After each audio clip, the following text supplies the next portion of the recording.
Bonjour, c'est le Global Game Jam 2017 à Orléans, en France. On a pas mal de jammers, on a 25 jammers cette année. Ça fait la deuxième année qu'on fait ça. L'an dernier on était 15, là on est 25. Cette année il y a beaucoup de codeurs, des gens qui viennent d'écoles d'ingé, étudiants en informatique, quelques graphistes aussi. Il y a une super ambiance et puis on a 5 ou 6 projets de jeux qui sont vraiment bien avancés. Voilà, donc on va découvrir ça. Alors notre jeu il s'appelle Don't Think. C'est un jeu multijoueur qui peut jouer à 8 personnes maximum. Et le but c'est vous êtes sur un bateau et il ne faut pas couler en fait. Donc vous avez plusieurs mécaniques. Par exemple vous devez vous mettre sur les bords du bateau pour éviter qu'il chavire d'un côté à un autre.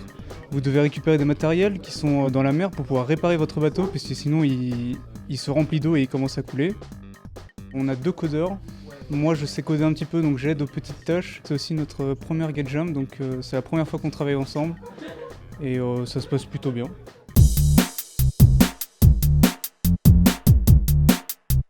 Notre jeu s'appelle The Fuse. En gros alors c'est 2 joueurs qui sont contre le même avatar avec les 2 sticks. Enfin ils ont chacun une manette d'Xbox et ils doivent se déplacer à travers des tapis roulants pour atteindre un objectif et le but c'est ils laissent derrière eux une sorte de fuse, une mèche et le but c'est de faire la mèche la plus longue et sans faire de boucle avec. En gros on a regardé quelles étaient les compétences de chacun, on a essayé de se mettre avec des gens qu'on connaissait pas parce que c'est un des points importants de la Global Game Jam, enfin selon moi. Alors c'est la deuxième fois que je la fais, la dernière fois je l'ai fait à Paris, mais c'est la première fois que je le fais dans un environnement avec si peu de monde et je trouve ça agréable d'avoir un truc assez convivial en tout cas.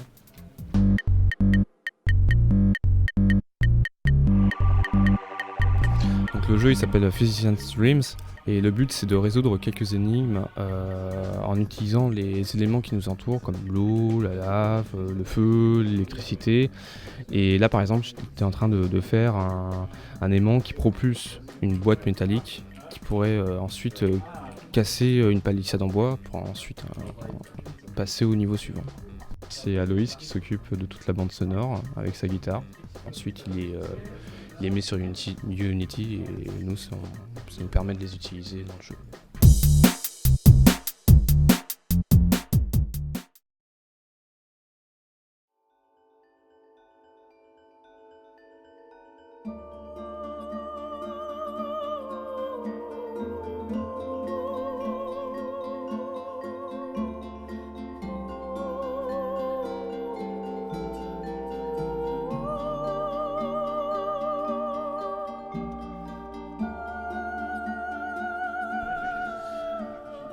Donc je suis avec Eric, qui est un développeur, auteur indépendant.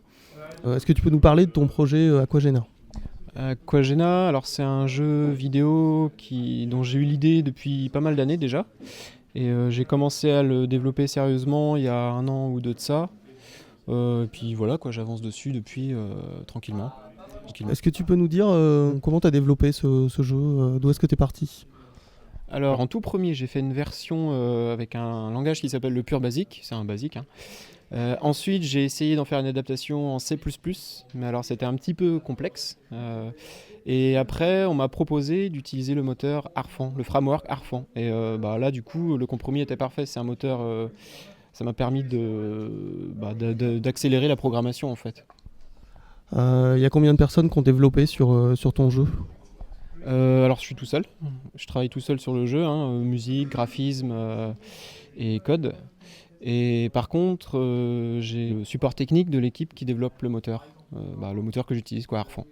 Voilà. Donc je suis tout seul, mais avec un support technique. Et aujourd'hui, on est au Global Game Jam Orléans. Tu bosses sur un jeu qui est développé comment ? Oui, on est une équipe de 3 graphistes et 1 codeur. C'est pas de trop concernant les graphistes. Et donc voilà, on est sur un petit jeu à faire en 3 jours. Challenge. Pendant le brainstorming, on s'est dit, on fait notre brainstorming chacun, et en fait on a écouté les autres, et on s'est dit, ah ouais, toi tu ferais ça, ah ouais mais attends c'est mortel ça. Et on a dit bon vas-y on reste ensemble.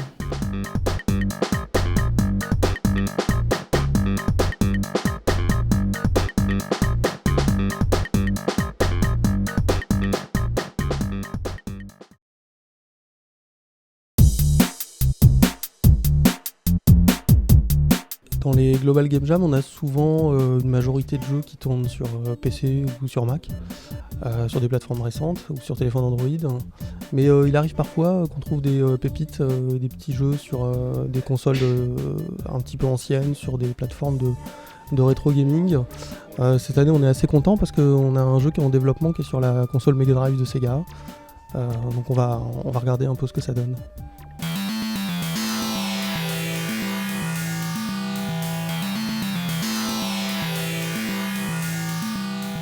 On travaille beaucoup sur les vieilles consoles, on a travaillé sur plusieurs plateformes, on aime bien varier de temps en temps, essayer de nouvelles choses. Il y a des très très bons outils qui existent sur les vieilles machines. Bon, il y a toujours besoin d'adapter des choses à droite à gauche, mais c'est quelque chose de très intéressant. On avait une petite expérience de la PC Engine, et j'ai fait aussi des tests sur NES, et là c'était l'occasion d'essayer autre chose et de aussi s'améliorer sur pas mal de points, d'apprendre. On bosse quand même assez souvent en binôme, surtout sur les events physiques, parce que du coup c'est notre deuxième Global Game Jam, mais on a aussi participé à des plus petites conventions, des choses plus petites, qui sont plus intimistes, mais qui sont sur un format différent, mais qui restent des game jams.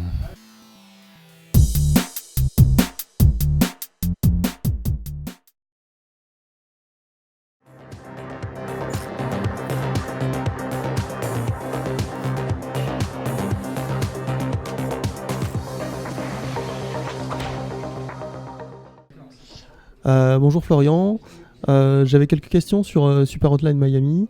La première étant, comment l'idée t'est venue ? J'aime bien faire des jeux, en fait, expérimenter des trucs. Et ça faisait quelques jours que ça me trottait dans la tête cette idée de mixer Super Hotline Miami. Le premier soir, j'ai posé un peu les bases du jeu. Puis après, j'ai finalisé le lendemain et je l'ai posté sur Twitter. Les deux jeux avaient des mécaniques assez proches quand même. On meurt en un coup, les armes sont à usage unique, en fait on les recharge jamais, on les jette sur l'ennemi.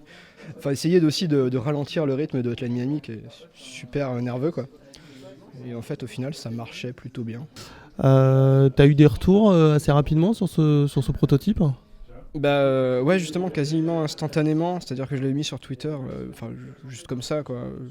Et mais j'ai tagué l'équipe de Superhot et il me semble que j'avais tagué le Twitter officiel de Hotline Miami, puis ils ont tout de suite retweeté quoi. C'était assez, j'avais de la vaisselle à faire et puis le temps que je revienne, ils avaient retweeté et fait tourner ça et c'était pas mal. Et très peu de temps après, il me semble que c'était le lendemain, le surlendemain, il y avait PC Gamer qui avait récupéré le truc.